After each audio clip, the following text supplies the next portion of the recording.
pagdating dito.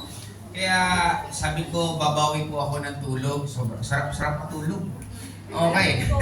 Anyway, kumusta po kayo? Okay lang ba? Ready na ba kayo magbago buhay nyo? Yes! Okay, honestly, hindi ko po, nung nasa Bicol ako, tinagsak nila Sir George, sabi sa akin, Joseph, pwede ka ba ng 11 to 14? Siyempre, pag tinanong ka kung pwede kang 11 to 14, anong sagot? Yes! Hindi, yung sagot ko muna, bakit po? Siyempre, gusto ko malaman mo anong gagawin ko, di ba? Nung pagsabi nilang pupunta ng Hong Kong, tapos ang-event tungkol sa company, anong sagot?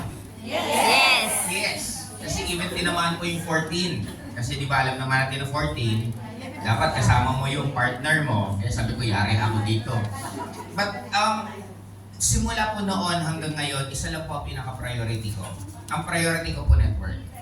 If you're going to choose between family and network, I will always choose network. Hindi dahil sa hindi ko mahal ang pamilya ko. Kasi kung uunahin ko yung pamilya ko, anong ipapakain ko sa pamilya ko?